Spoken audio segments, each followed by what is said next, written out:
And we're back. What's up, everybody? Benja Welldone coming at you live on this beautiful Corona-free day.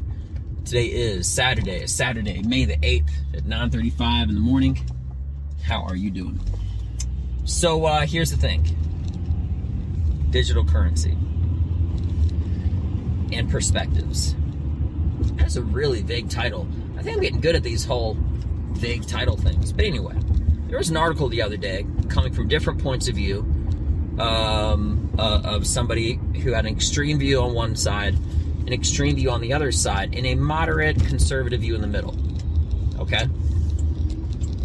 One point of view from this article had to do with, and it was all about digital currency, was by saying it's blasphemous and it's horrible and it's a bad thing because if everybody invests in digital currency, well, then it'll devalue the dollar. Well, yeah, to a degree that's true, but the thing is, people are still going to need physical things to hold on to, and most currency in all reality already is digital. I'm talking about that crypto coin and Bitcoin and all that other stuff. So he's not completely wrong, but he's not completely right also. That's kind of an extreme view. The reason, prospectively, why this one guy on this one side of the aisle is saying why it's so bad is because the more people that do it, and this was a very rich guy saying it, a multi-billionaire investor, and well, just a multi-billionaire in general, is because when that happens, his money becomes less. Okay? Now, take that exact philosophy, but apply it towards the digital cryptocurrency guy. The digital cryptocurrency guy was basically saying how all of the digital and cryptologic money and stuff like that, it was going to replace the dollar. Now, by saying so, everybody, assumably, right, wants to have more than less money. So his whole goal from his perspective is to get more people investing in it to make his wealth more, right? And then there was another guy, kind of a moderate in the middle. Now, whenever I'm looking at and I'm finding out information or doing any type of research or something like that, I always look at the far extreme on one side, the far extreme on the other, and then one in the middle. And the reason is this. There may be some very valid, true points to what one person says on the negative extreme. The one person may say some things that are true, even though a lot of them are outlandish. There may be some truth on the positive extreme. And you might also find a unique individual facts that neither of the two had, or a combination, or both didn't, whatever, that the middle perspective guy has.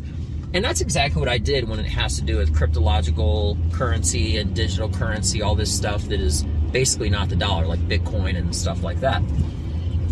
And the guy in the middle pretty much said, you know what, you have valid points and you have valid points. Like, if you're listening to this, I was pointing to left and right, basically saying each of them had valid points. But the truth is you're both right and you're both wrong. Because the thing is this, digital currency, and again, that's not what this whole thing is about, it's just about perspective.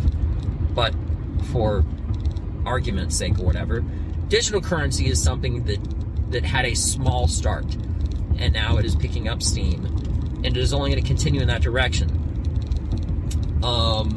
So I feel like ignoring that it's here is naive, because it's a real thing. A single Bitcoin is actually worth like $55,000 right now, around there, roundabout, and it was worth less than 1,000th of a dollar, which pretty much means if you would have invested hypothetically like $1,000, or excuse me, $1, by the time when it was 1,000th of a dollar, when that $1 you invested, you would have had 1,000 Bitcoin, right?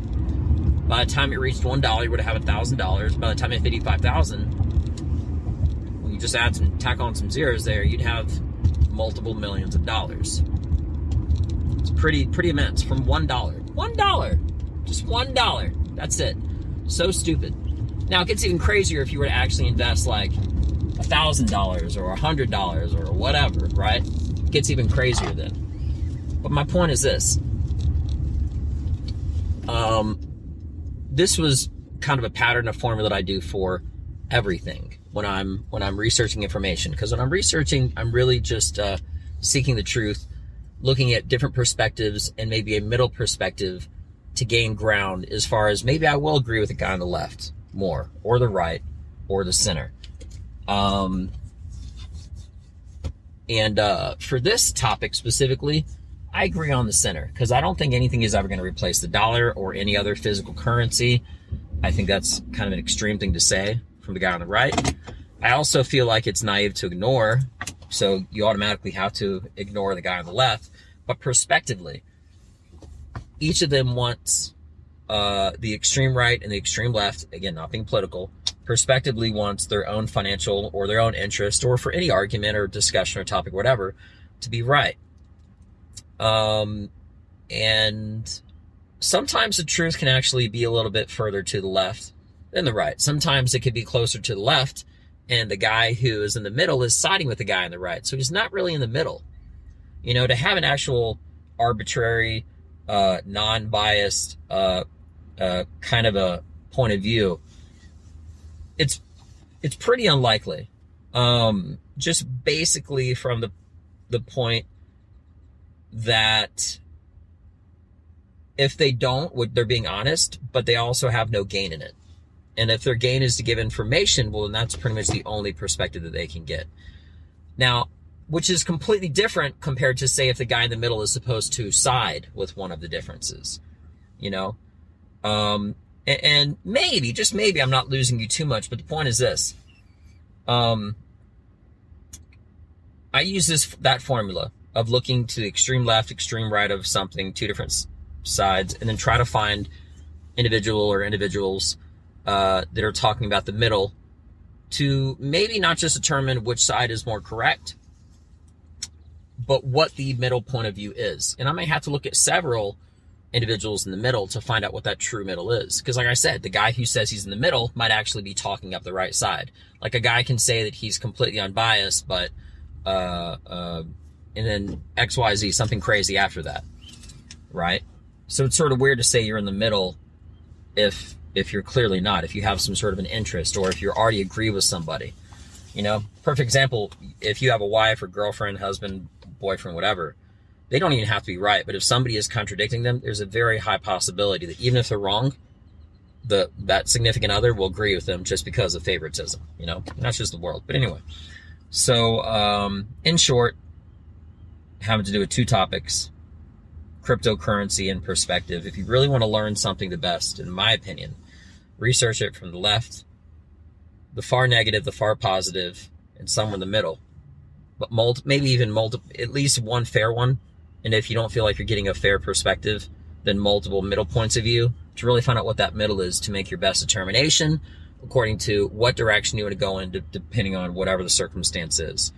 I feel like that's a pretty solid ground rule that most individuals don't do, because if, for example, if you want to learn something about the news, watch CNN, watch Fox News, but there's no middle. You know what I mean? So it's kind of like, what's true? And that's a big problem with the news nowadays. But anyway, and as far as this whole crypto thing, after looking at the far left and the far right and the middle, I decided to invest. I'm not getting into strategies or anything else like that, because that's not what this is. And besides, talking about perspective, if I were to do that hypothetically, if everyone were doing if I would say what I'm going to be doing financially in an investment strategy or something like that, well, then I would have to change my strategy again, because now you know my plan. Now you know what I'm doing. So, which probably will bring me to my next topic, going to be strategic, which is always. And the reason why is because if you develop a plan for a problem and it's a great answer, and you show or tell what that formula is, provided by it's not so universal, kind of like what I just said. If it's a very specific plan for a specific goal, by revealing it, you alter your own plan. You have to already modify it. So it's a whole other topic of discussion. But anyway, just that's it for today. I had some plans. My main goal today is just to work on comedy. And I'm at the grocery store, got to get some supplies, do a little cleaning. So anyway, With that being mentioned, I hope everybody has a beautiful day. Maybe, just maybe, if not for digital cryptocurrency's sake, you may have learned something, but maybe just a formula as far as how to evaluate problems to find the best potential solution. So, and that can go into a whole other ball of wax with testing your solution and going back to what people call the drawing board, starting all over again. But anyway, maybe, just maybe I made a difference. Maybe, just maybe you enjoy what I said. And if you did, keep watching, keep listening, because it's always something different. And this is just so, as always, you get to know me more prospectively from a different angle. So anyway, y'all have a beautiful day. I'm Benja Welldone. Check me out. Peace.